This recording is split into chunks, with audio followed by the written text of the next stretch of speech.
Friends எல்லோரும் எப்படி இருக்கீங்க? நல்லா இருக்கீங்களா? இன்றைக்கி நம்ம கருவேப்பிலை வெந்தய வடை செய்ய போகிறோம். இந்த பாருங்கள், வெந்தயம் 100 கிராம் எடுத்து நைட்டே ஊற வச்சிட்டேன். அதே மாதிரி கருவேப்பிலை, பச்சை கருவேப்பிலை வாங்கிட்டு வந்து நல்லா கழுவி எடுத்து வச்சுருக்கேன். இப்போ இது ரெண்டுத்தையும் மிக்சியில் போட்டு நம்ம வடை பதத்துக்கு அரைச்சிக்கணும். இது சாப்பிட்ற வடை இல்லை ஃப்ரெண்ட்ஸ், தேங்காய் எண்ணெயில் போட்டு நம்ம தலைக்கு வச்சுக்கிற வடை. இப்போ இது மிக்சியில் ட்ரான்ஸ்ஃபர் பண்ணி அரைச்சிக்கலாம். நல்லா வடை பக்குவத்துக்கு அரைச்சிக்கிட்டு இதை வடை தட்டி காய வைக்கணும்.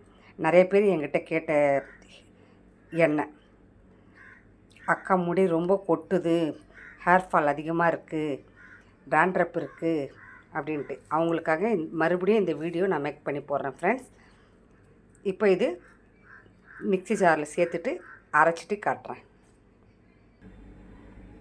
இங்கே பாருங்கள், அரைச்சாச்சு. ரொம்ப மெத்துன்னு அரைக்கக்கூடாது, இந்த மாதிரி வடை பக்குவத்துக்கு அரைச்சிக்கணும். இப்போ இதை எடுத்து நம்ம கிண்ணத்தில் போட்டுக்கலாம்.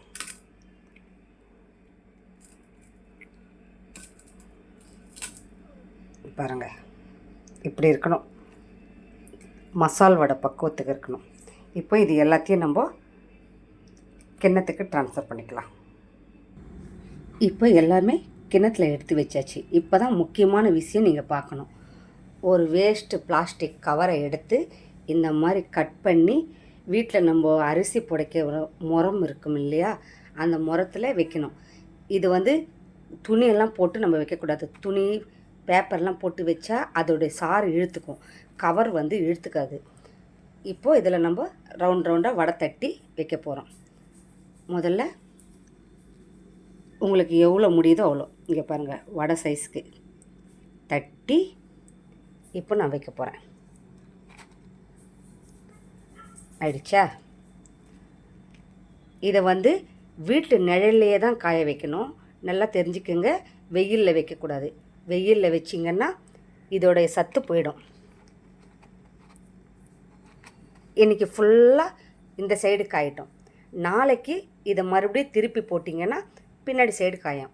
இப்படி ஒரு 4-5 நாள், ஒரு வாரமே வச்சுக்கோங்க. ஒரு வாரம் நல்லா காஞ்சதுக்கப்புறம் நல்லா வடை மாதிரி அதுவே வந்துடும். அதுக்கப்புறம் அதை எடுத்து எப்படி தேங்காய் எண்ணெயில் போடணுன்ட்டு நான் திரும்ப அடுத்த ஒரு வீடியோவில் காட்டுறேன். இப்போ பாருங்கள், இந்த மாதிரி வடை தட்டி வச்சுக்கணும், தெரியுதுங்களா? இப்போ இது எல்லாமே வடை தட்டி முடிச்சுட்டு உங்களுக்கு காட்டுறேன். இப்போ பாருங்கள், எல்லா வடையும் தட்டி கவர் மேலே காய வச்சாச்சு. இப்போது இதை ஒரு வாரம் நிழலில் காய வைக்கணும். நிழலில் காய்ஞ்சதுக்கப்புறமா எடுத்து தேங்காய் எண்ணெயில் அது 15 நாள் ஊற வைக்கணும். தேங்காய் எண்ணெயில் 15 நாள் ஊறினதுக்கப்புறம் தான் இதனுடைய ரிசல்ட் உங்களுக்கு தெரியும்.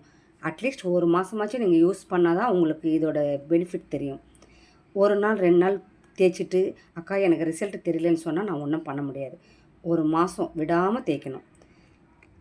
பச்சை கருவேப்பிலை தான் இதில் சேர்க்கணும், காஞ்சிதெல்லாம் சேர்க்கக்கூடாது. பச்சை கருவேப்பிலை, சுத்தமான வெந்தயம், சுத்தமான தேங்காய் எண்ணெய் நம்ம காச போகிறதில்ல. ஸோ இது காஞ்சதுக்கப்புறம் ஒரு மாதிரி பூர்ணம் பிடிச்ச மாதிரி இருக்கும். அதை பார்த்து நீங்கள் பயப்பட வேணாம், ஏன்னா அது காஞ்சதுக்கப்புறம் அப்படி தான் இருக்கும்.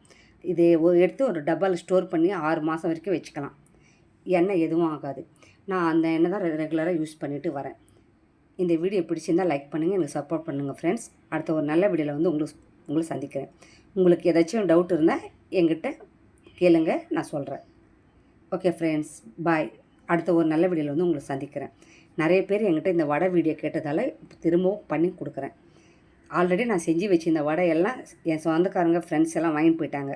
இப்போ எனக்கு வடை இல்லை, அதனால தான் நான் செஞ்சுக்கிட்டேன். எனக்கு இது எப்படியும் ஒரு 6 மாதம் கிட்ட வரும். ஓகே ஃப்ரெண்ட்ஸ், பாய்.